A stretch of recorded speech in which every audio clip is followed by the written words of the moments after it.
It's 4 o'clock, and we'll now call to order the May 7th meeting of the Goochland County Board of Supervisors. We will now have the invocation. Pastor Gretchen Nelson from Gum Springs United Methodist Church, followed by the Pledge of Allegiance. The meeting's in order. Thank you for this honor to come and pray together. I invite you to pray in spirit of your tradition, or honor this moment, centering a moment of silence together. Let us pray.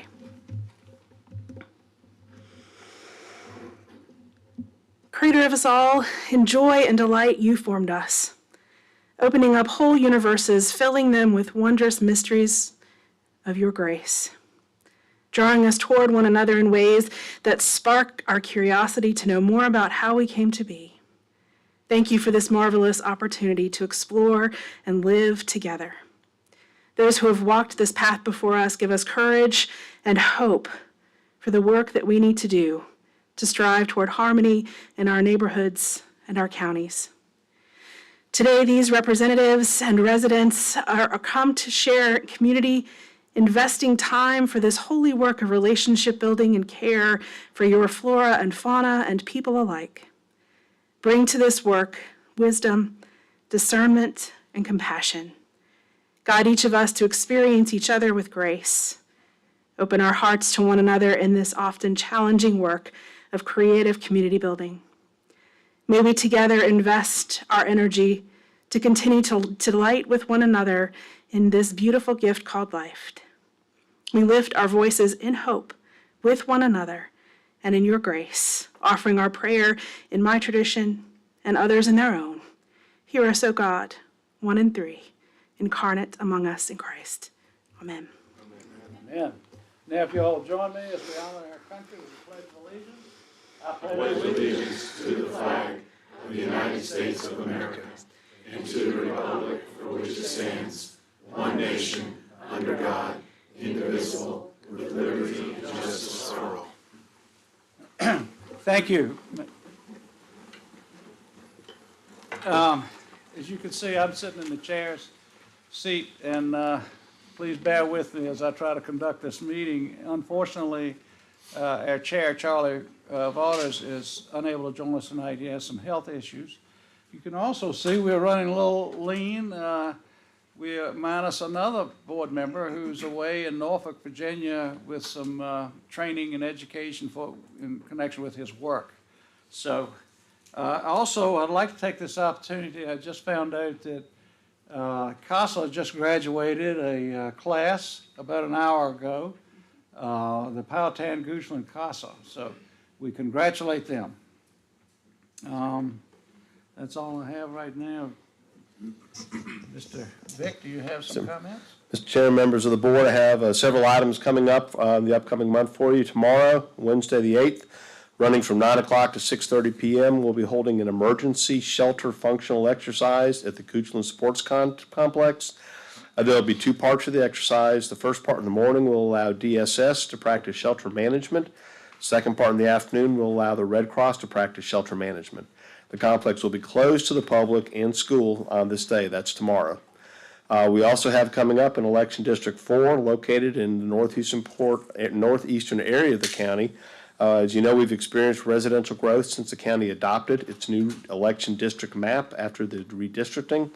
Precinct 402, Centerville, now has over 4,000 registered voters.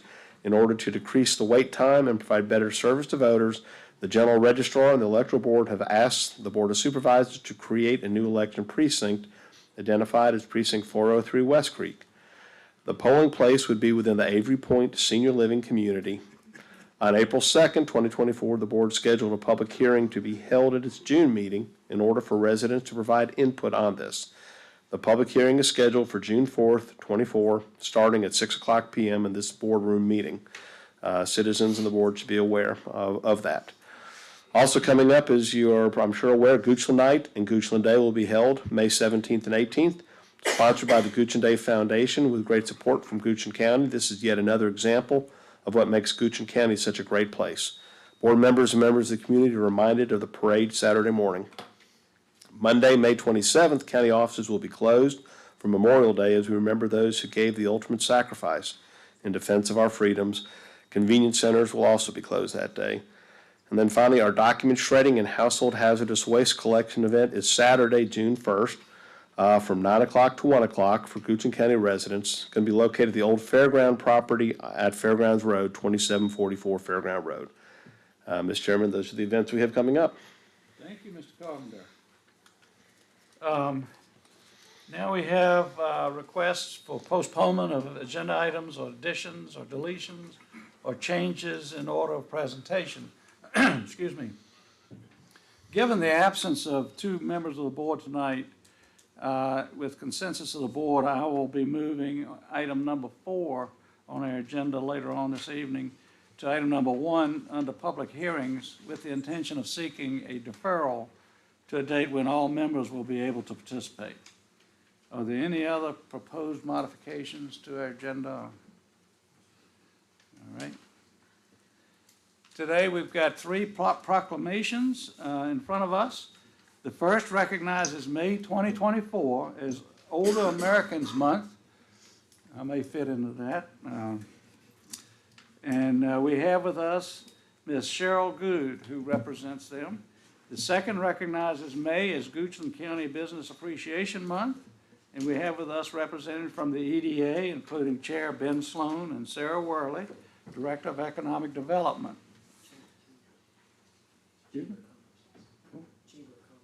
Chamber of Commerce, Director of Chamber of Commerce, okay.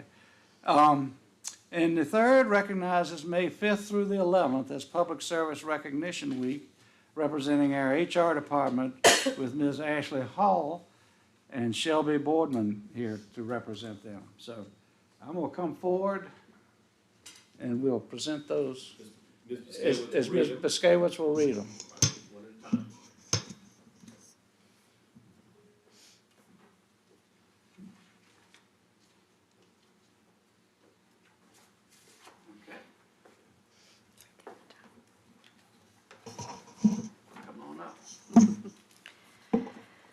Whereas Goochland includes a growing number of older Americans who contribute their strength, wisdom, and experience to our community. And whereas communities benefit when people of all ages, abilities, and backgrounds are welcomed, included, and supported. And whereas Goochland recognizes our need to create a community that provides the services and supports older Americans' need to thrive and live independently for as long as possible. And whereas Goochland can work to build an even better community for our older residents by planning programs that encourage independence, exploring the many positive aspects of aging, ensuring activities are responsive to individual needs and preferences, increasing access to services that support aging in place. Now therefore, the Board of Supervisors of Goochland do hereby proclaim May 2024 to be Older Americans Month. The Board of Supervisors urge every resident to recognize the contributions of our older citizens, help to create an inclusive society, and join efforts to support older Americans' choices about how they age in their communities. Thank you. Would you like to say something? Yes. Please, ready to talk? Thank you. We are honored to accept this proclamation recognizing Older Americans Month and the work of the Capital Area Agency on Aging. This recognition highlights our commitment to seniors everywhere, and we appreciate this. Thank you so much. Thank you. Let's get a picture of it. Mr. Chairman, while you are getting your picture made, I'd like to, I move that the board approve the proclamation recognizing May 2024 as Older Americans Month. Second. All in favor, say aye. Aye. Any opposed?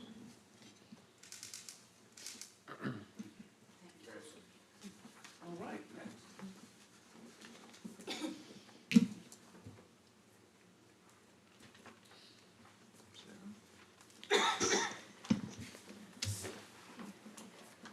whereas Goochland businesses play a pivotal role in strengthening Goochland County and the Commonwealth of Virginia by embracing job creation, innovation, and employing a diverse workforce to preserve the economic well-being of our citizens. And whereas Goochland businesses provide over 20,000 jobs to the citizens of Goochland and Greater Richmond region, as well as offering a variety of goods and services worldwide. And whereas Goochland's businesses work in a number of diverse industries, including agriculture, finance and insurance, construction, food and beverage manufacturing, events and hospitality, logistics, and healthcare and life sciences. And whereas one Fortune 100 and two Fortune 500 companies are located in Goochland, as well as several regional companies and hundreds of smaller businesses that employ thousands of workers. And whereas Goochland is excited to recognize and share the accomplishments of our existing businesses, entrepreneurs, small, minority, and women-owned businesses, nonprofits, and major employers that contribute to the economic health of Goochland County.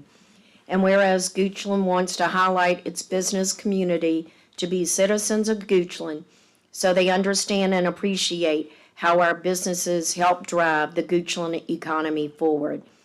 Now therefore be it resolved, the Board of Supervisors of Goochland, Virginia, do hereby proclaim May 2024 as Business Appreciation Month in Goochland and call this observance to the attention of our citizens in appreciation of all of our businesses.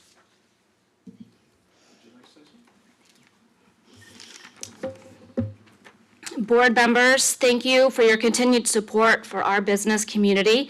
As you all know, our businesses are extremely important to keeping our unique way of living and our unique place in Goochland County. To further celebrate Goochland businesses, we would like to invite the board and all Goochland businesses to attend the Goochland Business Appreciation event next Wednesday, May 15th at 5:30 p.m. at Kindred Spirit Brewing in West Creek. Again, thanks for all that you do for keeping Goochland for business.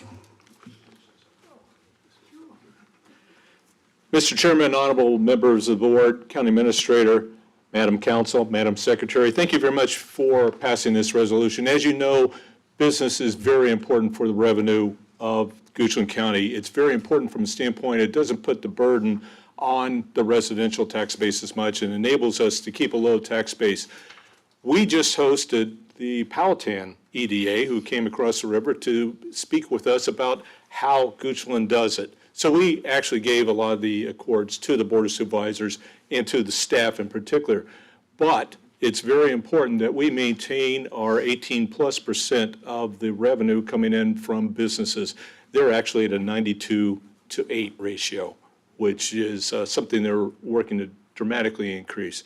So as technology changes, as business changes, we look forward to working with the Board of Supervisors and other entities, in particular the staff, to increase the amount of business revenue that comes within the Commonwealth without disrupting the rural nature of our county.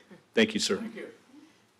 We also have Carol Taylor here with us, who is with the Executive Director with the Chamber of Commerce. Come on up. Chamber of Commerce does so much good for our businesses. We love our business. Mr. Chairman, would you entertain a motion? Yes, is there a motion to approve this proclamation? Sir, I move the Board of Supervisors approve the proclamation recognizing May as Business Appreciation Month. Do we have a second? You do? Second. Any further discussion? All in favor say aye. Aye. Any opposed? Boy, that passed.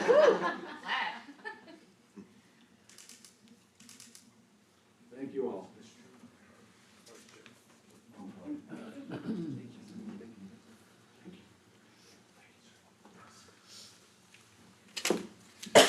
Well, this is getting to be fun.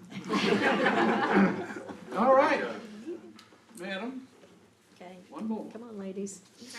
Come on up here. I'm fine. There you go. Whereas Americans are served every day by public service employees at the federal, state, county, and city levels, these unsung heroes supply continuity to our society. And whereas public employees serve in areas such as health, education, public safety, the arts, the environment, finance, public infrastructure, community planning, human rights, recreation, and more. And whereas public employees accept not only jobs, but oaths. And whereas Goochland County recognizes the generous contributions of time and talent by public employees and the importance of the services they render. And whereas without public service employees at every level of government, continuity of public service would be impossible. Now therefore, the Board of Supervisors of Goochland County do hereby proclaim May 5 through 11, 2024 as Public Service Recognition Week in Goochland County and commends all county employees for delivering quality public service. The Board of Supervisors encourages all citizens to recognize the accomplishments and contributions of government employees at all levels, federal, state, county, and city. Amen. They're great. They're all great, too. You want to say something? Sure, I can say something. Thank you. Mr. Carpenter, members of the board, just wanted to take some time on behalf of all of our employees here in Goochland County and thank you guys. A lot of the work that's done here in our county is amazing. We have dedicated employees, so I appreciate you all taking the time to recognizing, all of our employees and the hard work that they put into each and every day when they come into work. So I appreciate you all for making this happen, and I hope you all have a great day. Thank you. Photo op. Mr. Chairman, I would move that the Board of Supervisors approve the proclamation recognizing May 5th through the 11th, 2024 as Public Service Recognition Week. Second. Any further discussion? Mr. Chairman, I would like to just say that I do appreciate that the folks that I work with here at the county, they do have a job, but they have a commitment as well. I mean, there's no secret that there are other opportunities out there in surrounding jurisdictions that people could be going to, and for the most part, they don't. And I think that's a high testimony to their dedication to our county and to the citizens here. And I very much appreciate it. I do get a little disturbed when I see one jump ship, but it happens. And I'm just thankful that folks recognize what a great, great place they make our administration process here. So thank you, folks. Thank you. Did we get a vote yet? Not yet. All in favor, say aye. Aye. Aye. Thank you all for everything you do. Yes, sir. Thank you.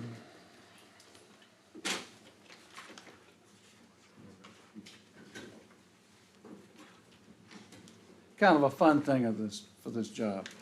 I enjoyed that. Now, let's see. Citizen comments. I'll now open the citizen comment period. Do we have any citizens that would like to come forward? Let me kind of reiterate the procedures here. We will now open the floor for citizen comment and remind that the comments should be about items not covered by the public hearings being held later tonight. Comments should be respectful and no more than 3 minutes in length. Should multiple citizens wish to have a common speaker, they may cede their time in 2-minute increments up to a total of allotted time of 10 minutes. Per Board's Rules of Procedure, Section 3.2, a reasonable period of time intended for the citizen comment period should be no more than an hour. Yes, ma'am. Can you hear me? Yeah. Okay. Linda Moore, 2164 Prophet Road, Mannequin Sabbath. I was asked a couple weeks ago to kind of help people understand what our group is and what our group is not. We were at one time called the Brain Trust, and a lot of people didn't understand what that was all about. But it was all about that we were into the comp plan when in 2015 when it was first approved. We've morphed a little bit to now a new group that we're being recognized as, and that's the Community Planning Committee. There are members from the old Brain Trust. I shouldn't call them old. We're very active young people, even though we fall in the category of being older Americans. So we want to make it clear that our new group has a real specific goal right now, and that's ensuring that the Planning Commission and the Board of Supervisors have accurate and necessary information to make informed, thoughtful, transparent, and responsive decisions. That is what our goal is, and we do that basically by providing information and help to our citizens in understanding the process. And I don't know how some people think we're something that we're not. We've tried to make sure that we just give out the information and help citizens understand that this is a process. And I think it works very well in Goochland, and I thank you all for your time. Have a beautiful rest of the day. Thank you, Ms. Moore. Are there any other comments, citizen comments? Hearing none, I'll close the citizen comment period.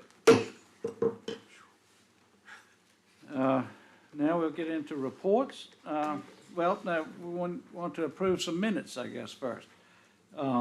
We have in front of us, the minutes from 3 previous meetings, the 9:00 a.m. joint work session on March 18th with the school board, the 12:00 p.m. CIP work session on March 18th, and the regular meeting of April 2nd. Do I have a motion to approve them as a group? Move for approval as presented. Do we have a second? Second. All in favor, say aye. Aye. Any opposed? All right, thank you. Now we'll get into reports. I will now ask Mr. Marshall Wynn. Oh, we have a different person from VDOT to report to the board on all reports that are included in your packet. Good afternoon. I'm Philip Identify. Frazier. Good afternoon, Ms. Piskewitz, Mr. Carpenter, members of the board, Ms. McGee. Philip Frazier. Marshall could not be here today. He sends his regards. I believe you do have the report in your packet. I just want to highlight a couple things. Recently, what we've been doing this spring, a lot of pothole patching, you can imagine, clearing trees. Next week, we will begin our first cycle of primary mowing and litter removal. Beyond that, the resurfacing program is in full force. So you see lots of contractors out there putting down surface treatment, asphalt, slurry seal, those types of treatment. So with that, if you have any questions, I'd be glad to take them. Any questions from the board? Yes, if you don't mind, Mr. Chair. Sure. So thank you, Mr. Frazier, for being here today.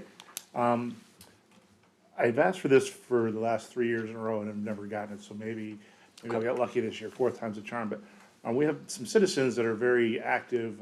There's a group that is picking up litter the first Saturday of every month, and we've always thought it would be good to be able to combine, because we say that we would do the litter pickup alongside it, but inevitably what happens is the high grass gets cut and all the trash is there and lays there. So trying to understand what the mowing schedule is to see if we can coordinate efforts to work together to handle both those things would be ideal. I understand, of course, that it's a contractor and that there's not a strict schedule, but anything we could do in that regards, I think, would be very welcome. Sure. Great. So I think we can absolutely coordinate those efforts. I will tell you, when we will be mowing the primary system with our state forces, correct? Okay. So they will be our state forces, and I can tell you they will be starting on Monday the 13th. So got a short window before we start. Our staff does pick up litter. You're right, there are times things get missed. For forgotten, don't see it, it gets chopped up, we typically will send our team back out to pick up that trash if it gets chopped up. But you're right, it's something that needs to be a focal point. Yeah, and we'd love to see if we could partner with somebody. So, the second thing is, with progress, comes challenges, and we have a lot of different things going on in the county right now, so a lot of broadband, so a lot of traffic control. I've been a little concerned about the 2 traffic controls that I've seen on Whitehall Road recently, and I'm guessing this isn't our district, but the roundabout at Louisa where they're repaving in front of Gum Spring Methodist Church. I'm wondering if we can get somebody from VDOT to sort of oversee or kind of look at how that's going, because I had 2 incidents that were not the best, and from a safety perspective, it was quite concerning. Sure. So I don't know how that gets managed, but if you could maybe keep an eye on that. Yeah, no, absolutely, and I just want to make sure I understand, you think it was a contractor doing some kind of resurfacing work on the asphalt? Correct. Okay, that tells me exactly where I need to go. Thank you. Okay, thanks so much. You're welcome. Thank you. All right, Thank well, have you, a good Mr. afternoon. Frazier. Do any of the board members wish to report on any regional boards that they may be serving on? Mr. Chairman, on Thursday, I will be participating in the Richmond Region Transportation Planning Organization, RRTPO. The agenda is not terribly robust, but we will be, again, looking at prioritizing regional funding, and I will give a full report once we've met. Thank you, and thank you for being on that. Mr. Chair. Yes. So from a CVTA perspective, I'll continue with my comments that there is a significant push from the larger localities to do bonding, to borrow money, to do road projects that, so I think as a board, we need to decide what is our position going to be on that, because while I don't think it could ever impact our credit rating or our bonding, it does impact the ability for monies to be distributed past these larger projects, because as you know, as we have bond payments to make, that's left operating money that we have. So perhaps in our next transportation session, that work session that we have, we can kind of talk about bringing back some old stars about bonding to maybe help us to figure out what's the best approach for Goochland, and as we participate with our regional neighbors. And you're talking about the Central Virginia Transportation Authority? Yes, sir. All right. Anything further? All right, now we have the consent agenda. And I'll ask Mr. Carpenter to summarize the items we have under the consent agenda, and then we'll ask for a motion either as a group or taken individually. Thank you, Mr. Chair, members of the board. We have several items in front of us tonight. The first one, the board is requested to adopt a resolution requesting that the Virginia Department of Transportation accept 0.32 miles of certain roads in Kinloch Section 10 subdivision into the secondary system of state highways for maintenance. The next item, the board is requested to adopt a resolution requesting that the Virginia Department of Transportation accept 0.72 miles of certain roads in Oak Hill Corridor development into the secondary system of state highways for maintenance. Third item, the board is requested to approve transportation priorities for the secondary 6-year plan for fiscal year 25 through 30, and to authorize the county administrator to execute any necessary documents related to the SSYP. As a reminder, the SSYP is reviewed annually and provides the method for the county to identify those priorities for VDOT to allocate those funds. Those funds may be used countywide for a variety of projects such as traffic and safety improvements, sidewalks, unpaved roads, rural additions, and new road constructions. The list of projects for fiscal years 25 through 30 are Fairgrounds Road, Sandy Hook Road, new roundabout and other improvements, Hockett Road, new road alignment, and Oilville Road interchange improvements. The next item, the school board is requesting the following budget supplements totaling $301,924 as described below. $29,338 to the school operating fund for unbudgeted legal fees that are being reimbursed by the school board by Virginia DOE Central Office. $272,586 to the school operating fund for unbudgeted legal expenses. This amount would come from local funding provided by the Board of Supervisors. The next item, school board is requesting the following budget supplements totaling $372,548 as described below. $282,548 to school operating fund for 2 diesel school buses coming from proffer funds, and $90,000 to the school operating fund for an additional 0.5% salary supplement for teachers. Next, the board is requested to authorize the county administrator to execute a memorandum of understanding with Goochland County Fire Rescue Association for the purpose of clarifying each party's contributions to the successful provisions of fire, rescue, and emergency services to citizens, businesses, and guests of Goochland County. This is an update to the current MOU. The board is then requested to authorize the county administrator to execute the attached special project service agreement with CVWMA, that's Central Virginia Waste Management Authority, allowing for the continuation of front-end load and roll-off municipal solid waste collection and disposal services. This update reflects a 5% annual increase in pricing for the 5-year term of the contract. It has one 5-year rollover option. And finally, the board is requested to authorize the county administrator to execute the attached special service agreement with CVWMA, allowing for the continuation of appliance and scrap metal recycling services. This agreement will see an increase of $25 per container load, going from $250 to $275 per container, and a decrease in processing fees, going from $20 a metric ton to $0 a ton. Mr. Chairman, those are the items up for consent. Do I have a motion? Mr. Chairman, I would like to make a motion that the consent agenda be considered with numbers 4 and 5 being pulled out for separate discussion.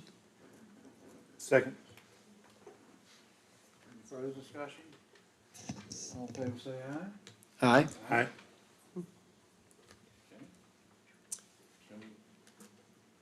Discuss them later, Yes. later on, Yeah, so, tonight. Now. No. Yes. so if you, I'll entertain a motion that we approve all the consent agenda items with the exception of 4 and 5 as presented. Oh, I'm sorry, never mind. All right, so- I'll second that. Okay, Sorry. Any further discussion on that? yes, Yes.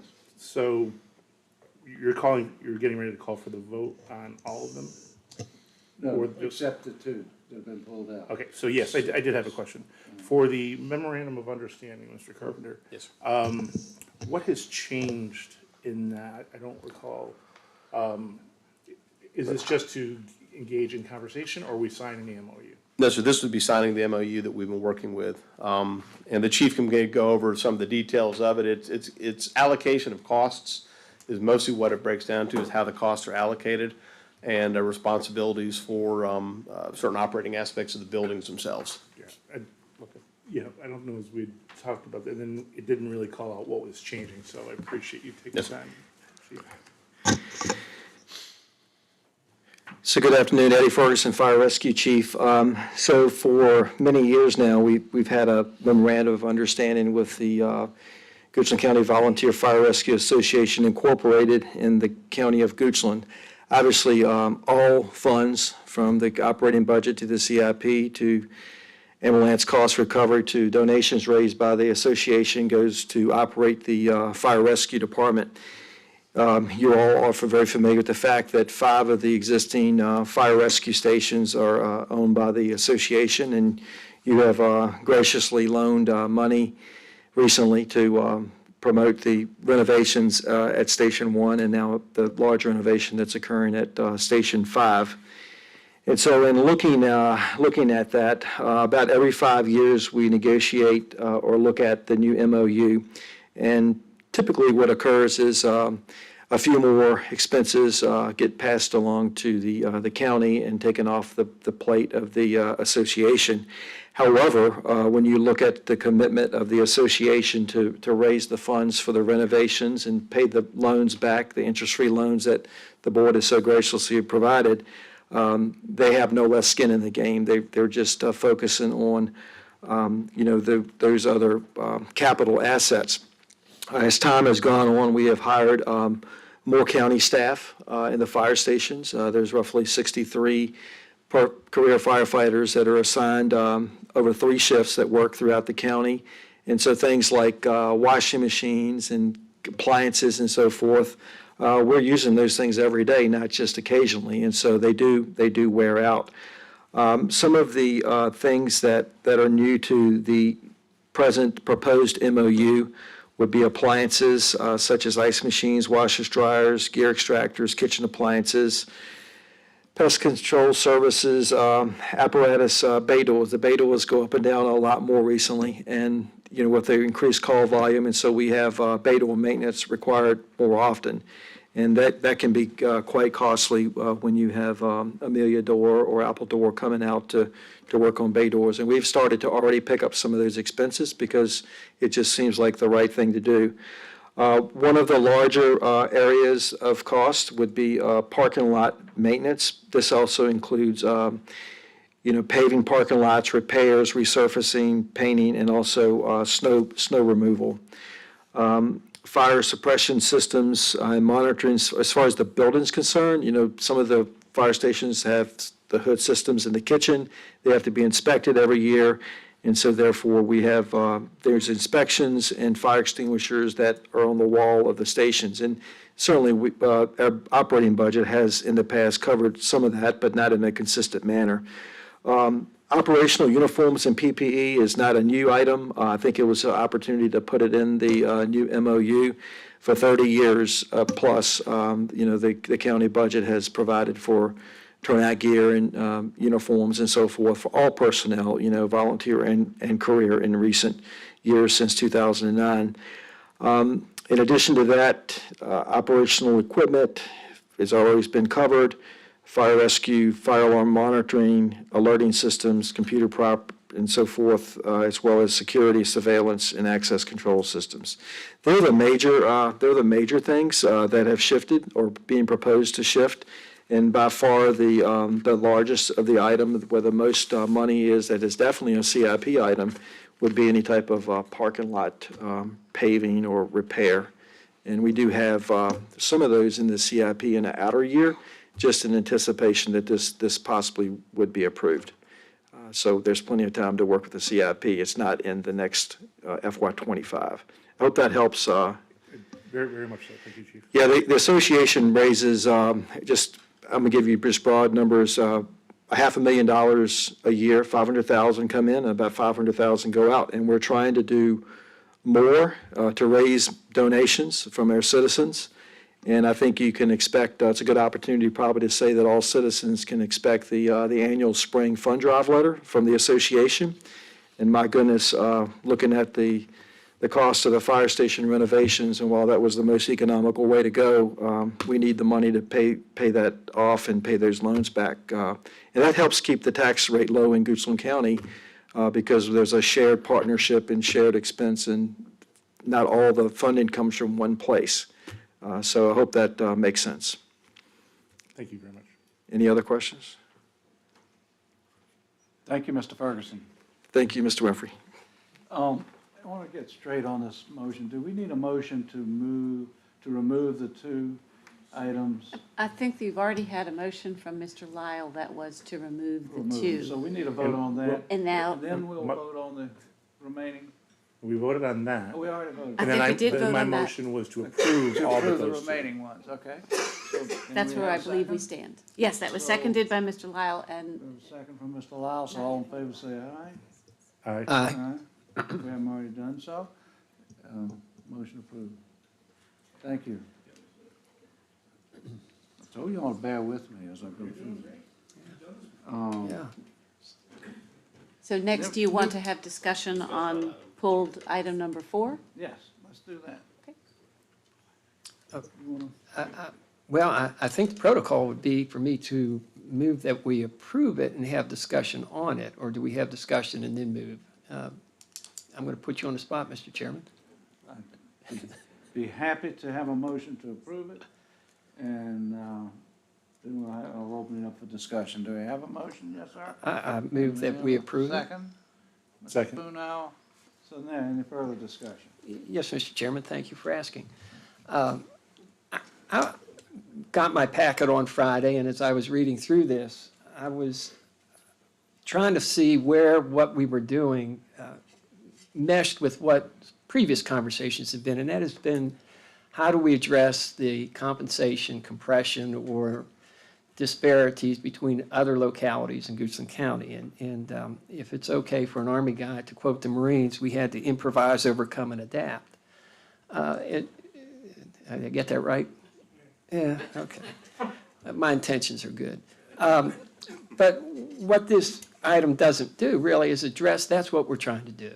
And I, in a sense of being transparent with the community, wanted them to know these monies are going to be eventually going towards teacher compensation. Yes, this is asking for reimbursement on legal fees, but that is then going to allow money being fungible, moving from one account over to an area that would allow the teachers' compensation to be examined and adjusted so that we continue to attract and retain, I want to use that word, retain, excellent teachers. I'm appreciative we're building a new school, but I went to school, well, this may be a good analogy. I was going to say I went to school in an older building, and maybe I didn't come out okay, but it's the teachers where I'd like to see the investment made. It's the cadre teaching the students more so than the buildings or the auxiliary items. And so for me, it was important that it be recognized this is really an improvisation, an overcoming, and an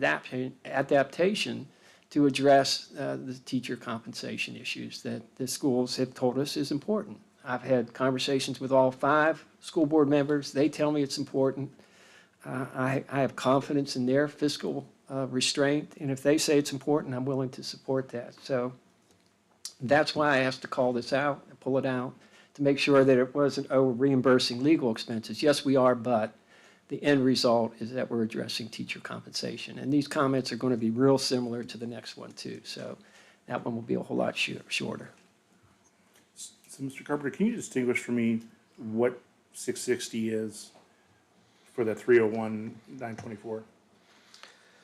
For the 301-924, yes, sir. So there are 2 components to that. Total legal counsel fees and total hearing administration expenses, which add up to 301-923.70. So it's broken down, and there are several cases that are have been heard and that are underway. There's several different families that have come through, and these are significantly out of the norm for the school district and the county. The county has also had a role to play, albeit much smaller than the school district. Our legal expenses have not been anywhere near significant, but we have still been involved as well.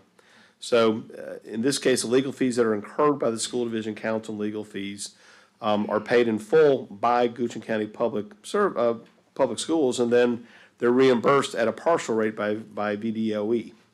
And so most of the funding comes out of our pockets for these hearings, for the cases that are broken down. And so it ends up that we get reimbursed about just under $30,000 of that expense, $29,338.02. So the total net impact to our bottom line is $272,585.69. Thank you, Mr. Carpenter. And maybe this is a question for the schools if they're here, but I mean, we were just here 3 weeks ago approving a budget, and these numbers weren't in there. So was this an invoice just showed up, or like how did we get to just 3 weeks out from a budget and then looking for more funds? Yes, sir, I appreciate that. Chairman Winfrey, Mr. Spoonhauer, Mr. Lyle, and Mr. Carpenter. When we had our conversations a couple weeks ago, this wasn't included simply because we were going to make this an encumbrance in the current fiscal. We were going to pay the legal fees or the debts that we had incurred in legal defense over these 3 matters through our current operational budget, albeit very painful for us to do so.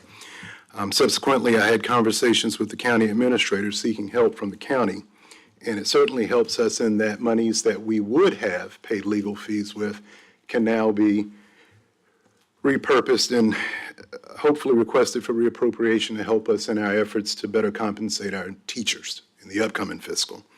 So that's in a nutshell the reason why. I can expound more if you'd like me to. It's clear to me that I appreciate that answer. It's very transparent.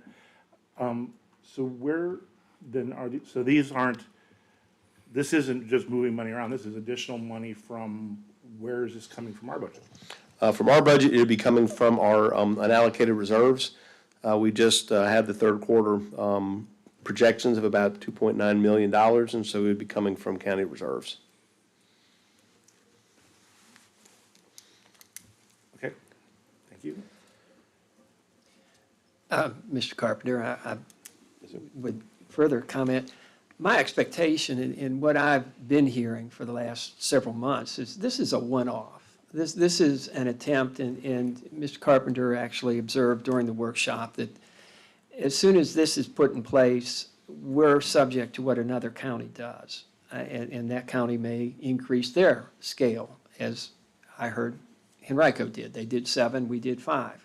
And so there will be a point where we won't be able to just go toe-to-toe with the heavyweight. We're mid-major, we're not the ACC. And so that's a reality that we need to face. I have paid attention to the graphics and the numerics that have been shared on retention and recruitment. I am willing, and again, this is a good faith, I trust our school board members, and so when I hear from all of them that this is something that they believe is helpful, Dr. Cromartie, you get the new guy card for probably another month, and then, you know, you're going to be a seasoned veteran, but I'm willing to, and this is taxpayer money, and I'm fully cognizant of what I'm doing here. But I'm comfortable taking this calculated decision to do this, and then I'm going to be looking. I'm going to say, what is our retention rate? What is our recruitment success? Are we getting the best and the brightest? Absolutely. But we won't know until we do it. And so for me, I'm not sure I'll be here making this long-winded soliloquy next year, because I'll probably have a different attitude. But for right now, and in deference and in appreciation for our school board and for you, I'm willing to pursue this and hopefully work with you to see that we get that positive outcome that from the town hall meetings I heard was possible. Yes. Not promised, but Yes. possible. And so I'm a big optimist person, so that's behind my thinking here. But I appreciate Mr. Spoonhour's comments that, you know, it was. This has been a discussion, and that's why I didn't want us to be, oh, we're paying legal bills. This really is an attempt to address the teacher compensation, and that's my motivation. Yes, sir. I have no great love, I have to be careful, my counselor's next to me. I was going to say no great love for the legal profession, but I do actually. It's just that if we have to invest money, I would much rather do it in our teaching cadre than attorneys. We are grateful. Thank you, Mr. Lyle. Yes, thank you. And if I could just comment on that, on the aspect of the ultimate outcome of this, when Dr. Cromartie came to me, he wanted that to be part of the initial conversation, and my thought was, because we are doing a budget transfer, that it would be best not to put it in the actual dialogue of where it's ultimately going to. That it would, because it's just a transfer within line items, and it's a consent item. So that was my guidance to him, as opposed to them not wanting us to see that this was ultimately going to teacher salaries. So. But with that being said, I give the promise that every nickel will go toward adequately compensating our teacher corps. We love our teachers. We do. Thank you. Any further comments? Okay, so we'll vote on this one. We have a motion? There is a motion that's been seconded. Oh, it's been. Well, this is for 4 and 5, sorry. All right, all in favor, say aye. I'm sorry, What? Mr. Chairman, point of order. Oh. We haven't just, the motion was made for 4 and 5. No. So we haven't discussed the second one yet. Oh, okay. I thought the motion was made only for 4. I thought it was 4. Okay. Once you pull them, you handle them separately. Are we voting on 4 and 5, or we're just? Just 4 at this point. Because I have Jonathan Lyle and Neil Spoonhour. Yes, that the motion to approve 4 by Jonathan Lyle with a second by Mr. Spoonhour. That's what's discussed. Now, they don't have to, it doesn't have to be a roll call, but they need a vote. All in favor, say aye. Aye. Aye. Aye. Okay, nope, I'm opposed. Now we'll do 5. Mr. Chairman, I would move that we approve consent item number 5, appropriating $372,548 to the school operating fund. Second. All right, now we have some discussion. My comments regarding this are very similar as to before, which is, this is not an attempt, this is to address the teacher compensation. And it's being done through a process of allocating money for school buses that now allows that money to be towards school teacher Absolutely. compensation. So I've pretty much used up my good grace with my board members. I'm not going to Thank you, continue to sir. speak. All right, on number 5, all in favor, say aye. Can I make some Oh, comments? you want to comment? I do. I told you, I was gonna say We'll the let you. last. Sure. So I think Mr. Lyles captured a lot of my concerns, which is school board came to us and said, hey, this is what we're looking at. We said, show us the problem. To this day, I don't think there's a problem. Like, I have no evidence in front of me that has been given that we actually have an attrition problem. So to me, this is a solution looking for a problem. Now, I'm not on the school board. I don't want to be on the school board. And I trust my school board members and good Dr. Cromartie to ensure that we're doing this. I'm tired of giving up goodwill. I'm really tired of it. We continue to get, so Mr. Lyles, is your first time at this. For 4 years, we give goodwill, and it doesn't come back. All it is a hands keep coming back out. And we can't continue. I won't do this next year. Like, I won't watch this gamesmanship, which is all this has been. It's been gamesmanship to say, we think teachers' raises are so important that we're gonna put them secondary. Then we say, well, okay, now we know where we are. We're just gonna move more things out, look for more money. So wound up, congratulations, you got where you wanted to. But going through it this way, does not build a lot of goodwill with me. Those are my comments. Thank you, sir. Mr. Chairman, I will add that this is my first budget. And I always approach things with good intent. I assume that people are looking to do the good things. But likewise, I will be very interested in looking at retention and recruitment, because I am repeating myself, and that is, teachers are the most important part of our education system. They are the ones that really teach the kids. I mean, Without the question. buildings, great, but I would much rather see us investing in the teachers. And so I'm a numbers guy, I'm a geek, I wear bow ties. I mean, I'm going to want to see that kind of information, because it actually does make me happy. I like that Sure. kind of stuff. So I'm not much fun at parties, but, there you have it. So my comments are done. Thank you, All right. sir. Mr. Spoonhouse? I'm sorry, I did have one more thing, and I just wanted to clarify for the record, and I know this will probably be taken out of context anyway, but these legal fees are for cases being brought by parents to the school district. That is Those are the correct. only legal fees that we're speaking of right now. That is correct. Thank you. Okay, we'll be misquoted anyway, but. All right, any further? Oh, good.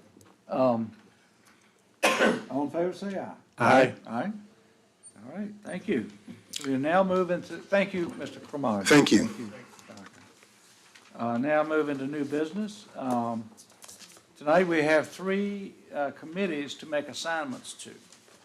We have 2 pending vacancies on the local Board of Building Code Appeals. Mr. Carter Duke and Mr. Dan Duty are both nominated to serve another term each, effective from June 1st, 2024 through May 31st, 2026. We have 1 vacancy on the Design Review Committee, and Mr. Paul Costello is nominated to serve a term running from May 1st, 2024 to April 30th, 2026, with Mr. Matt Brewer serving as the alternate. We have need for 2 alternates on the Board of Zoning Appeals. Mr. Justin Lacey and Mr. John Boatwright are both nominated to serve terms running from June 1st, 2024 through May 31st, 2029. Do I have a motion to approve? Mr. Chairman, I move the approval of the nominations or appointments. Do we have a second? Second. Any further discussion? All in favor, say aye. Aye. Aye. All right, we will now break until the 6 o'clock public hearing. And time we will reconvene.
right, I will now reconvene the meeting.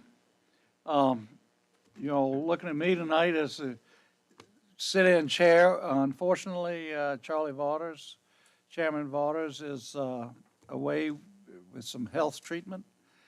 And also Jonathan Christie is away in Norfolk on training and education in connection with his job. So we're a little short-handed tonight. We do have a quorum, so we'll move forward. At this point, I'll open the meeting up for citizen comment. Yes, ma'am.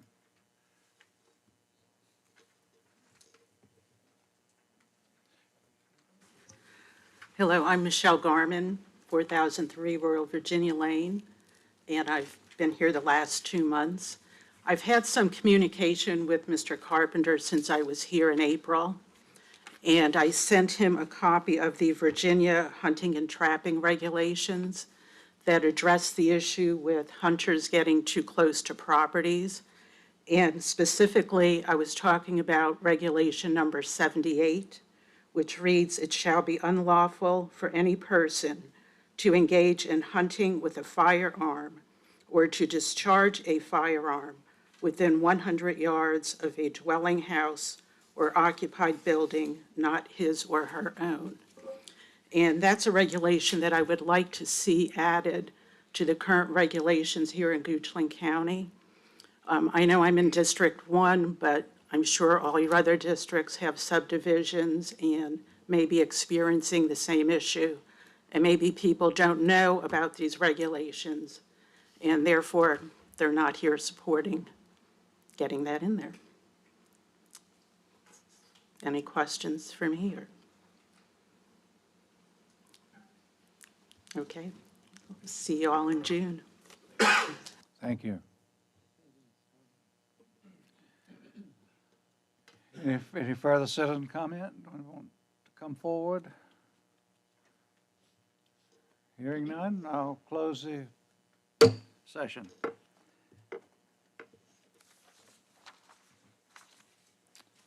We will now move to public hearings. We have 4 tonight.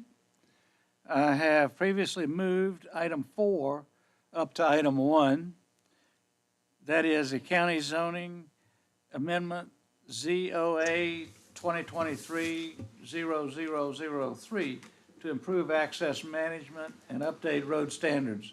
I request a motion of deferral based on the absence of 2 of our members to defer until July 2nd. Is there a motion? I have a motion. I made the motion. Do we have a second? Second. Any discussion? Mr. Chairman, why July? Just, yes. You want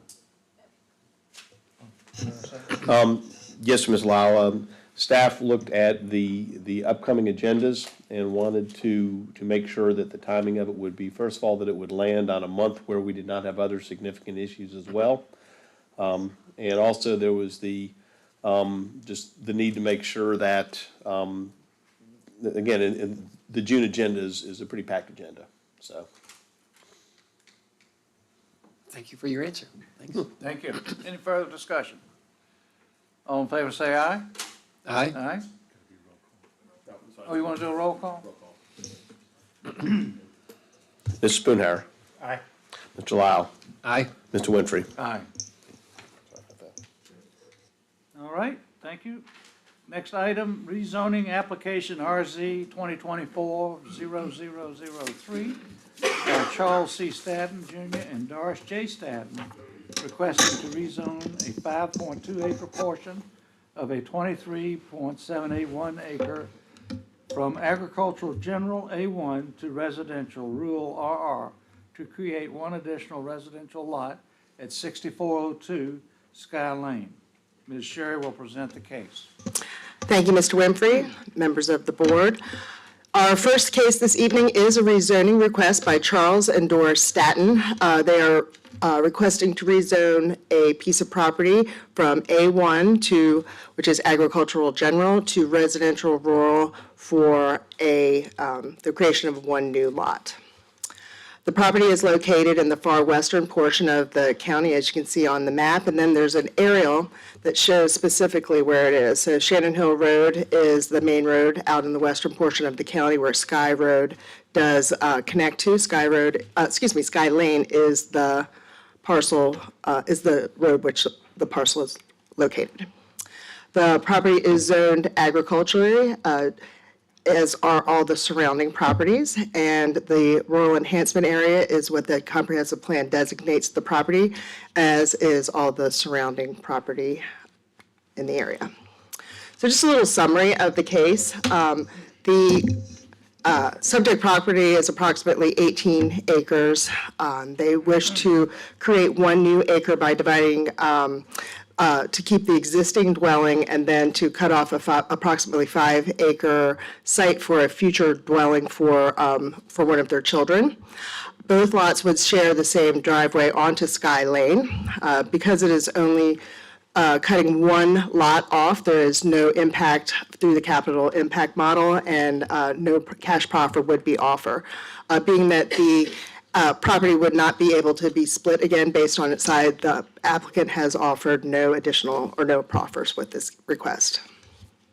So Sky Lane is approximately 0.16 miles from Shannon Hill, and then it becomes an easement. And you can see the public road is actually in yellow on both of the exhibits on the screen, and then the red kind of shows where the location on the plat where the existing easement is that runs through the property. The proposed parcel is towards the back part of the property. So where the access easement goes, it does connect to a property that is, you may know as the gold mine, where it was most recently a conditional use permit. It does not have any primary access through this property. So just a little summary of how we got to this request. A rezoning to a residential district requires the property to be subdivided, so we need to be in a residential zoning district. This is because no remaining parcels remain on the parent tract, and because, as I had mentioned, that they plan to have their son live on the property next to them, it would not be eligible for a family subdivision either. So just to kind of explain what that means. A parent tract is something that was, in 1975, each parcel in the county was identified as a parcel tract and given rights to divide. They could divide parcels up to 4 parcels under 20 acres. 20-acre parcels, they could get 2 of those, and as many 40-acre parcels as they can. As you can see on the exhibit, the kind of shows what's already been cut out of that parcel, and the new 5-acre lot would not be allowed by right. And to talk a little bit about family subdivisions, as I mentioned, they want to be able to subdivide the property to give to their child. As a family subdivision, you can have as many divisions of the property as you want, provided that the lots meet the zoning and access requirements, and that it is to your immediate family. So essentially your immediate family, grandchildren, siblings, children. But it should be noted that a family subdivision, once a parent tract has cut a piece of property for a non-family member, they're no longer eligible for a family subdivision. So to continue the discussion, with rural residential, the intent of that district, actually as it's out of the zoning district, intent of the zoning district states that it is intended to provide limited residential development in areas of the county designated on the comprehensive plan as rural enhancement area. It goes on to explain a little bit more about what that means, but that's essentially why in the past, as a kind of an escape hatch for this this process, the applicants have been guided towards this zoning district as a relief to not being able to have any more divisions off the parent tract, or for the inability to do a family subdivision. As far as the comprehensive plan goes, it's generally consistent with the rural enhancement area designation, and then I just sort of described again why it is consistent with the 5 acres. So there was a community meeting held back in December. There were 9 attendees. There were questions about the rezoning and the subdivision process. Some of the attendees in attendance expressed support. At the Planning Commission meeting back in March, they recommended approval of this request with a 5-0 vote, and nobody spoke at the public hearing. The applicants are here in the audience, and I am happy to answer any of your questions as well. Mr. Chairman? Since this has no, access will be through an existing piece of property, is this a requirement that there be a deeded right-of-way, or is that by this action going to provide that 5-acre owner? Because in 50 years, it's very possible somebody who's not a family member will own that, and how do we address that? Yeah, certainly. So the yellow on the screen is actually where the public road is. So this was just being treated as a shared access, a driveway per se, and it would access both of the properties. And this is something that is not only legal by the subdivision ordinance, actually encouraged. Did that answer your question, sir? No. Okay. So 30 years from now, we have two different family owners. Is there an issue with proposed 5.2 acre lot accessing their property since they're going to traverse someone else's property? I understand your question. So as you can see, there is actually a plat there, and there is a 50-foot deeded easement that does give them, perpetual permission until, another detailed process through an attorney would be required to undo that. That does answer my Okay, question. good. Thank you.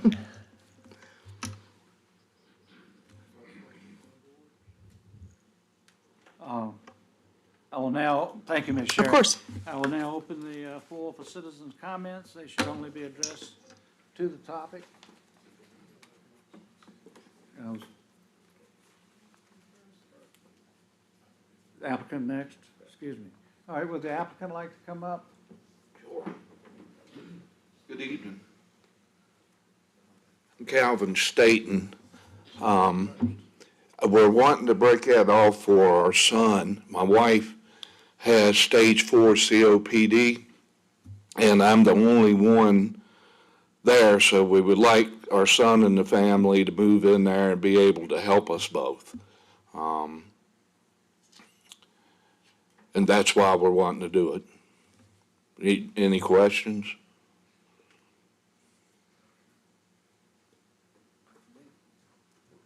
All right. Thank you very much. Thank you. Now open it up for citizen comment, and I'd just like to reiterate that the citizens are reminded that comments should be on items, this specific item, and should not be more than 3 minutes.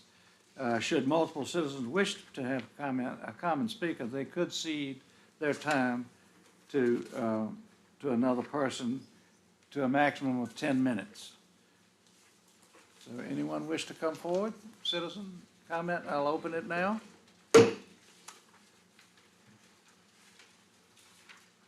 Seeing none, I'll close. Any further questions from the board?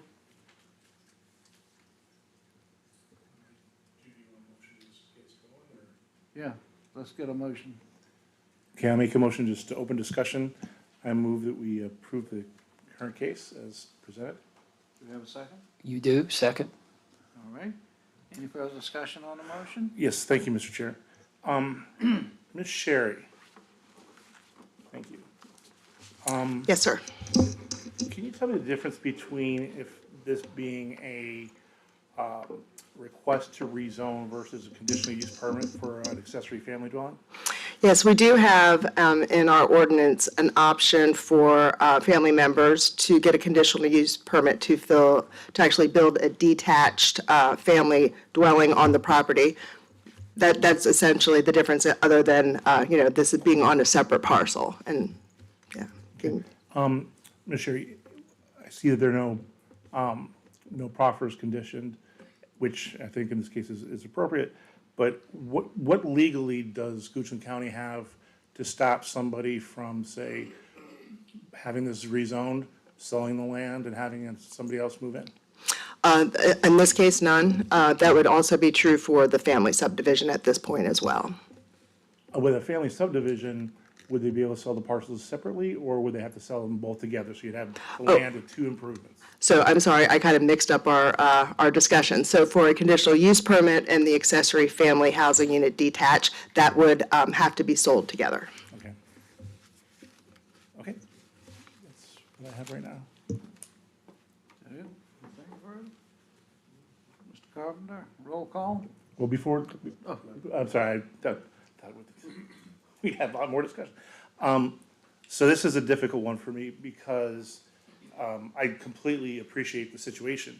And I am a big fan of people coming closer and having family move together. I think it's better for communities when families live together.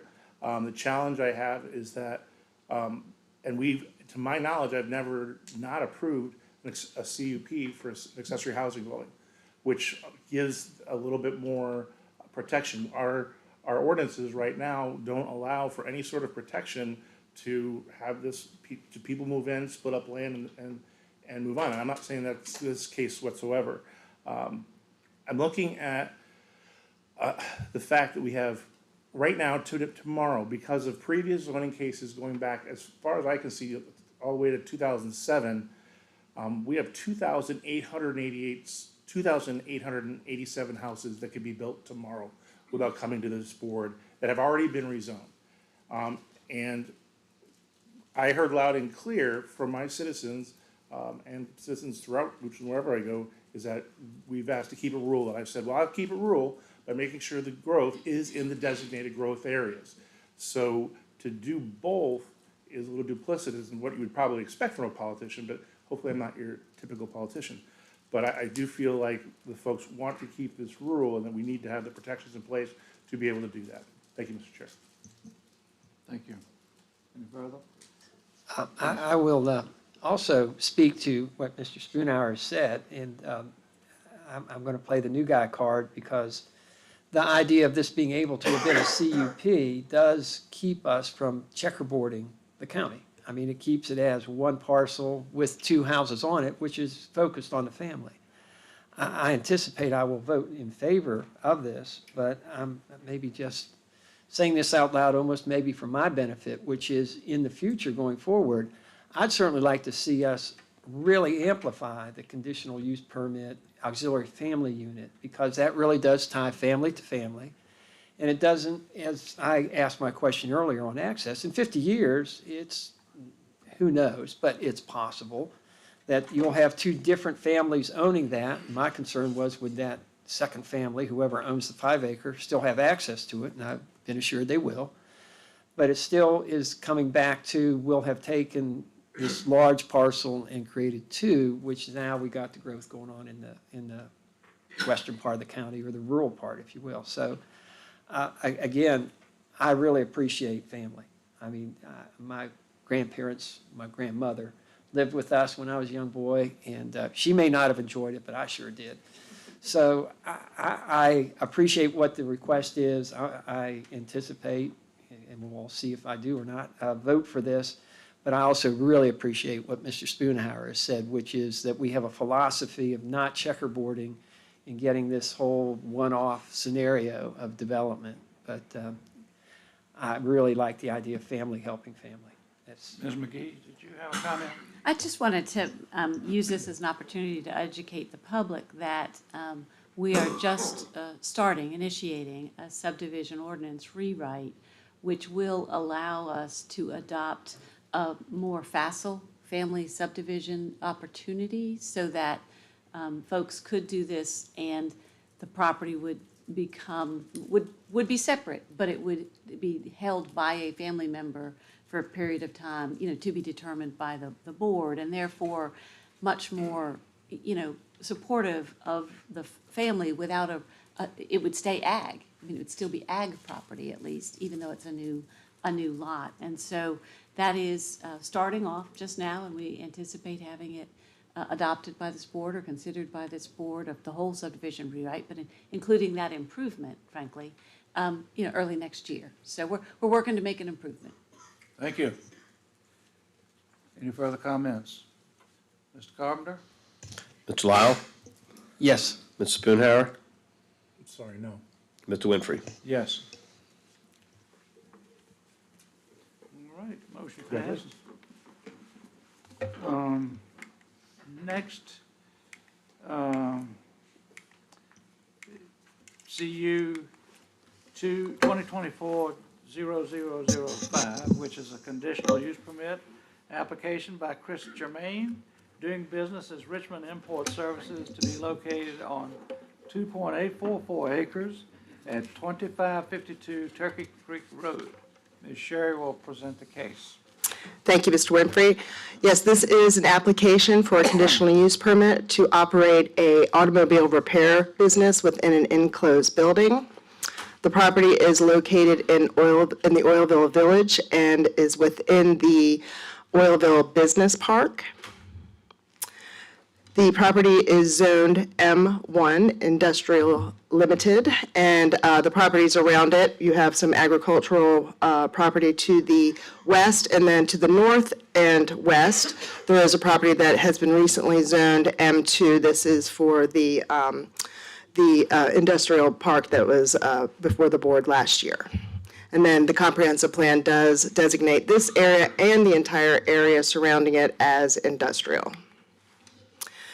So as I mentioned, the property is located within the business park. It was rezoned back in 1978, so there are proffers associated with the property that the applicant will have to comply with. As you can see on the aerial, I have dotted the location of the proposed business, but there are 3 other buildings on the site. Those buildings include contractors and industrial type sales. With the comprehensive plan, it is considered consistent with the industrial comprehensive plan designation.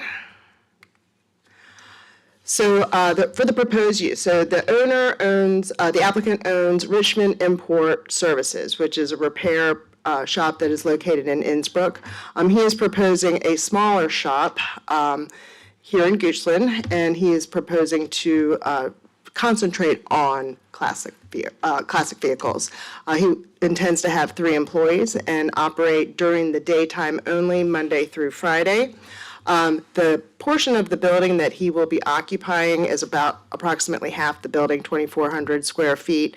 As you can see on the Exhibit A, the site plan that's on the screen, the yellow is the outline of the part of the building that we'll use, and then there will be 7 parking spaces that he will be leasing as part of his lease. Let's see. It is important to be noted that all vehicles not only being worked on, but those that are being awaiting repair need to be inside the building. There was a community meeting held back in December. No one but the applicant and I attended. There was a planning commission. This was heard at the planning commission in March. This was recommended approval with a 5-0 vote, and nobody spoke at the public hearing. Staff has received no community comments on this request. So if you choose to approve this, the following are the conditions that are recommended. Number 1 says that an automobile repair business would be allowed. There are some limitations on the types of vehicles that they would have to, number 2, that they would have to comply with the existing plan of development and get any kind of additional approvals, such as, building permits if they decide to do any work on the property. Number 3 is to comply to Exhibit A. There is a limitation of automobiles at 7, and number 5, that the repair needs to be conducted indoors. All other legal compliance, including state, federal, and county regulations, need to be handled, particularly as it pertains to substances that could be harmful. No outside storage, that's including any kind of automobile parts, equipment, petroleum products. Number 8, inoperable vehicles waiting repair must also be within closed doors. Number 9, any new lighting would require a lighting plan. Hours of operation, as I mentioned, are Monday through Friday, 7:30 a.m. to 7:30 p.m. with no operation on repair activity on Saturday or Sunday. Number 11, a 5-year expiration is associated with these conditions. So this would expire the last day of May 2029.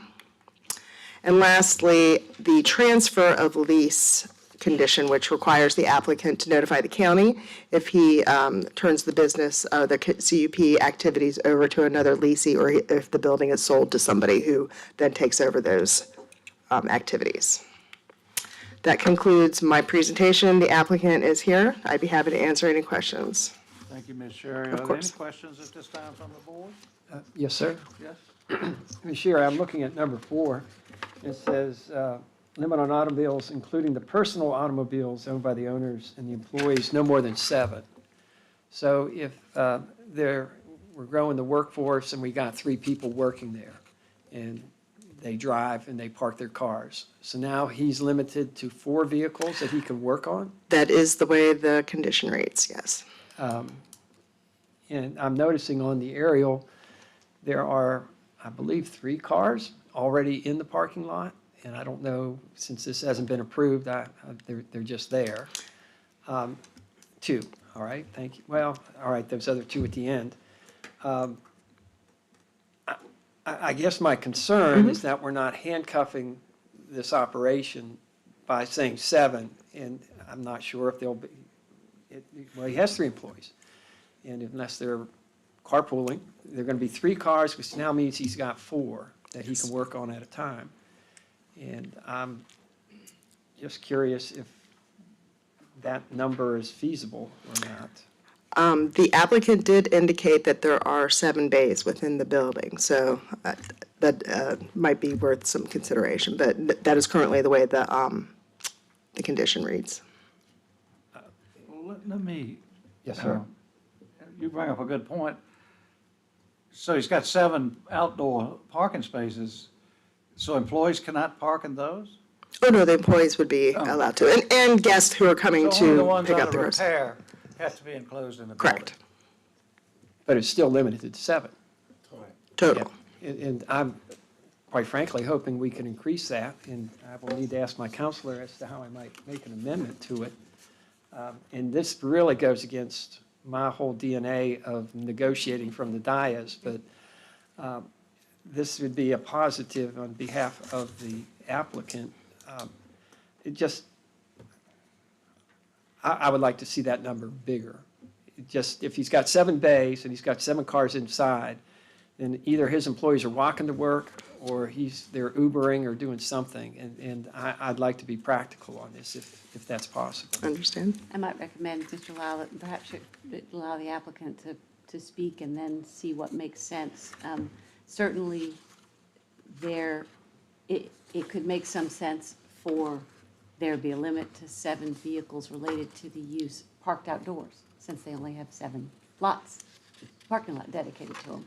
That wouldn't limit how many are inside, and that prevents you from doing something like 14, which, if you're not limiting where they're parking, you know what I mean? It's supposed to be only 7 indoors, 7 outdoors. I fully So you appreciate can- what you're saying. You can consider that, but maybe also you'd like to hear from the applicant and then just make a decision. Is that fair? Eminently. Thank you. Yes, let's open up for citizen comment first and then let him. So we got it screwed up. Okay, the applicant, Mr. Jermaine? Firstly, I want to thank the board for allowing me to speak tonight and kind of giving me the opportunity to explain what I want to do. But so I do currently own Richmond Import Service. We run 300 to 400 cars a month through there. So this is totally not what I want to do with this spot. In reality, it is kind of part of my exit strategy. I'll be 55 this year. I know some people say that's still young, but I feel it every day. more aches and pains. And having a, a physical job, I can't, it's hard for me to keep up with the pace of what I'm dealing with now. And I do have, let's see, 1, 2, 3, 4. I've got 5 full-time employees. I've got 3 part-time employees. Basically, as far as the parking at the Goochland area, everything that I'm going to be working on is going to be inside. It's I'm kind of like getting back to my roots a little bit because it's more enjoyable for me to work on the classic cars, what I cut my teeth on growing up. And I'm just kind of tired of dealing with the fast pace of what I'm dealing with now. So at some point, I will be, it's not going to be anytime soon, 3-5 years, I hope, that I'll be done with Richmond Import Service. And, I've been a resident of Goochland County for almost 30 years now, and I just want to spend more time out here. I want to continue to work, but I just don't want to deal with the pace that I'm working on. I'd rather spend a little bit more time here, closer to my family, and have a slower pace. So I don't know when that aerial was taken, but I would imagine it was probably long ago. I don't even see the construction guys' trucks on there, so there's no telling when the date of that photo was taken. But as far as the amount of parking spaces, I can certainly deal with the 7 parking spaces. That's not really a problem because, in all honesty, I'm going to be moving some of my part-time guys out there. So it's not, I'm not going to have people, 4 of us working all day. I'm going to be running 2 businesses, so I'm going to be splitting my time between the 2. So I'm not going to be there all day. And my son's actually going to start helping me with some of that stuff. He's actually really good with electrical. So, the cars that I'm going to be working on are going to be contained inside. They're not going to be like inoperable pieces of junk or stuff that I'm working on down in Henrico County right now. We're talking classic cars, and some of these cars are expensive, and people are probably get pretty upset if I left them outside. So they're definitely going to stay inside the building. And like I said, I don't want another 8 employees out there or anything like that. That's not what I want to do with this. I want to try to start gearing down things in my life a little bit. And this is just kind of a step for me to do that. So I don't really want to, I've already got a business that I ramped up, and we're doing good. And it's more business than I can deal with. And that's not what I want to do. I'm just kind of over it. I've been in the business for 36 years. I've had my own shop for 20. And I just want to start trimming back a little bit, just doing what I enjoy. And, if I make a go of it, and, I can pay my bills and just be a little bit happier, that's all I'm trying to do. So. That's a question. Yes, sir. I think that the question in front of us is, right now, it's saying that you could have no more than 7 automobiles, counting ones you're working on, and counting your own vehicles getting to work. Is that a term that you can have 3 outside and no more than 4 inside? I can do that. Just because I can cram 7 cars in there doesn't mean, I really don't have the time to be bouncing around with 7 cars anyway. That's something I can work with. Definitely. Because this is going to. What's that? Would you prefer a higher number? Well, I don't know how you would be, some of the, I would have to talk to the owner of the building to see if, I could get other parking spaces. But as of right now, I really don't want to do but so much. Because last thing I need is 5 cars in there and, not being able to get anything done on any of them, So I do want to keep it a little bit more low key. I think what he's getting at is, if we were to allow 7 inside that you're actually doing service on, and then employees park in the outside parking that you're not doing work on.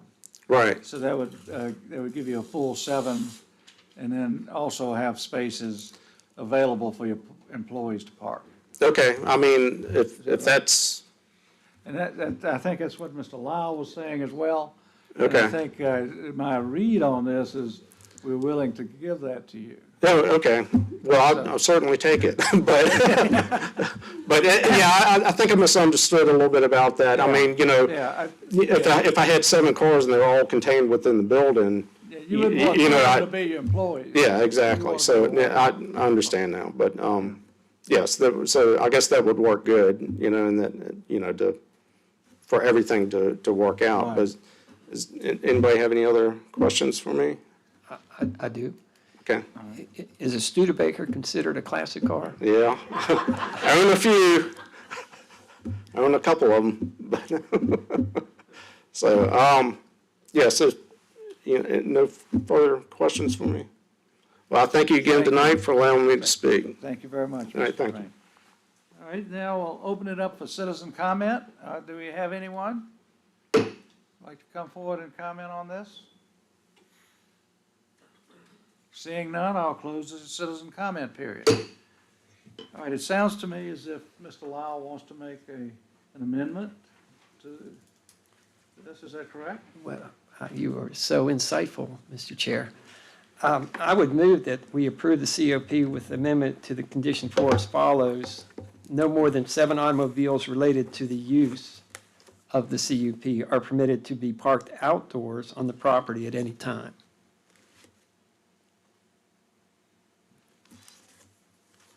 Is that covered, Yes, sir. ma'am? Yes, All right. so that's his motion. Any further questions or? Is it Let's second, need a motion second. seconded? Second.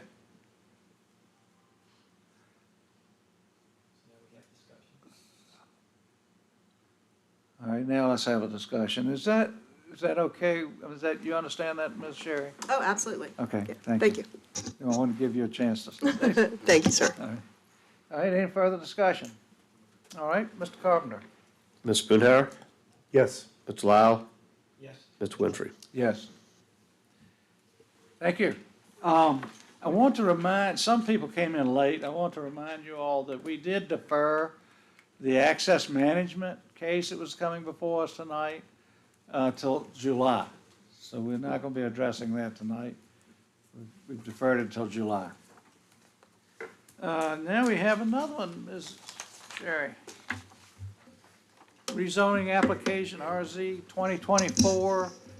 2024-0004 by Donald Bright and Anjanette Phillips Bright, requesting to rezone a 5.001 acre portion of 11.43 acre from agricultural limited A2 to residential rural RR, to create one additional residential lot at 2375 Broad Street Road.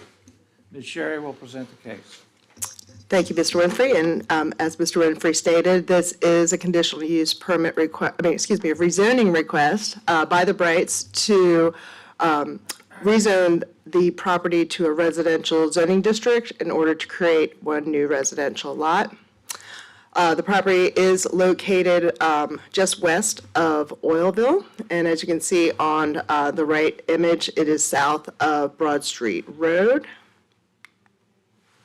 The property is zoned agricultural limited, as are all the properties surrounding the subject parcel. The comprehensive plan designates this property and the surrounding properties as rural enhancement area. So just a quick summary of the request. There is approximately 11 acres on the subject property, and they want to split it into 2, keeping about 6.5 acres for the existing dwelling and 5 acres for a future dwelling, again, for one of their children.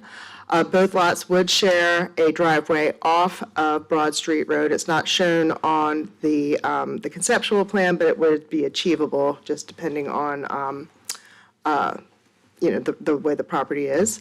There is no capital impact, just like the previous case. When you cut off one lot, there is no impact, so there's no cash proffer, and there is no proffers being offered with this request.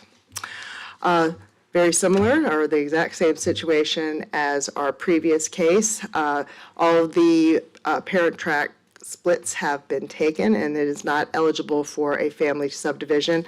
As I mentioned before, there were provisions set forth back in 1979 that did allow by right splits. And for a family subdivision, those are allowed as long as a parent tract has not been already split off for a non-family member. You can in fact cut off as many as you want for your immediate family members. So the RR zoning district, as part of the intent in the ordinance, does indicate that it is appropriate for limited residential developed in the rural enhancement areas. And for the comprehensive plan, it is generally consistent, this use as a larger lot residential subdivision, larger lot subdivided lot. There was a community meeting held in January. There were 4 attendees. The attendees did express opposition to the subdividing of the parcel. Back in March, it was heard at the Planning Commission. It was recommended approval with a 5-0 vote. 2 citizens did actually speak in opposition. Their concerns included additional subdivisions of the property off of a parent tract, issues with an existing accessory structure that, at one point was an accessory dwelling. And an inoperable vehicle on the site. It should be noted that we have inspected the property and the vehicle is gone. That summarizes my presentation of the application. I'd be happy to answer any questions. Any questions from the board? Again, I guess I'm fixated on access with a single driveway, whether that would be, and I may have missed it, it would be deeded right away or Yes. somehow guaranteed that in 30 years, when maybe 2 different families own the 2 different parcels, that there isn't any question about either party being able to access the residence. Yeah, that's correct. This, the previous case that we had already had an existing easement. This would be required to have that easement when we went through the subdivision actual process and they platted the process. If they were to try and access the property on Broad Street, they would have to come before the Planning Commission to request a subdivision exception. But the, as it is now, the intent is for them to share the driveway. And Mr. Spoonhour asked an insightful question, I believe, previously, and that is, there is no requirement available that this would stay family member related, that the 2 owners of each property would be related as defined by statute. You're correct. They could sell the property tomorrow. Thank you. Oh, And that's true under this action as well as if they had a family subdivision under today's ordinance. Correct. Other questions? Would the applicant like to come forward and speak?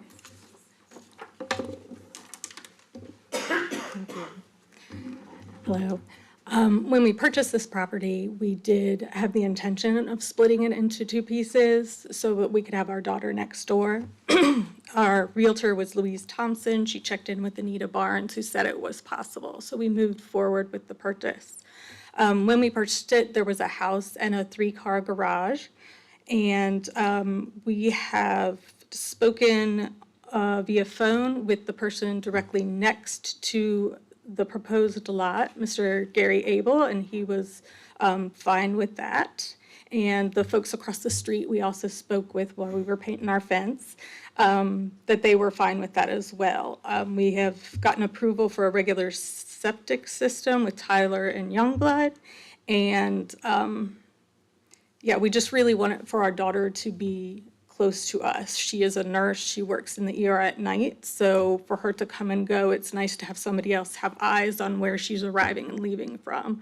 She could come home at 3 o'clock in the morning. So in the future, when she has children, I hope that we'll be able to just be able to hand off and enjoy seeing them a lot more. You have any questions? Yes, ma'am, you said you purchased the property with this intention. When was that? 2022. Just 2 years ago. Yep. So, and Mr. Chair? Yes. And so you did check with county staff, and you asked the question, can we split this? And you were Told it is assured, or possible. you got a verbal that yes, you could? Absolutely. Okay. Yeah. That's why we purchased it. I understand. Thank you. Any other questions? Thank you very much. Thank you. Any further questions from citizens? I'm the adjoining property Oh. owner, and I've. Well, let's open it up to, let me open it up to citizen comment. Come on, Okay. it's now open. Yeah, I've spoke with him. I'm the neighbor across the street. I have the property because. Put your I'm name and sorry, I address. figure my voice is loud enough. I probably don't need to be. You Okay. state your All name right, and so address. I'm Mark Marshall. I'm across the street, directly across. If you go back to that slide about the fourth one in summary.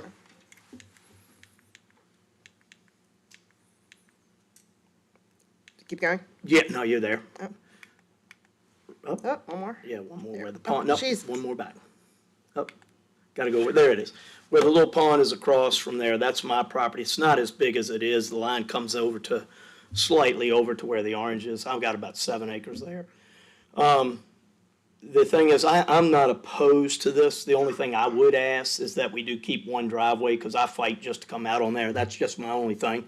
It is a very low area. I work for Dominion Energy, and I do have easement that I obtained from the previous owner to get power from one of the poles that's over there. Because I'm getting ready, I'm talking to builders right now, so I will be building up there, but I also will probably go under the same thing they're looking at, because I have a son, and it may come to that, but I may do a conditional type thing, because I've looked at that route also for myself. I'm not opposed to it, as far as what goes on. I think that it would be nice if y'all did do something where you allowed people to break up a little bit, because you're allowing it in the eastern part. My grandfather was there at Fairgrounds in 250 Johnny Marshall for 30-some years, so the growth is coming on, it's going to happen. So I think whatever provisions, please put those in there as you talk about for subdivisions that does allow this, but doesn't allow too much breakup. That's my only thing, so, all right, thank you. Thank you very much. Any further citizen want to come forward and speak? If not, I'll close the citizen comment period. Any further discussion from the board? Would the applicant like to respond to anything that was said? We're going to have just one driveway, because we understand. One driveway is what, yeah. VDOT would throw a fit because it's guardrailed, all that side, so it's no problem doing one drive. Okay. The only other thing is, I completely get it. You want to come forward? Yeah. I'm usually loud enough. Well, it's televised and folks, I'm usually loud enough, so I'm Don Bright. The only other thing I would say is this is for our daughter. It will either be put in her name or in a trust for her name.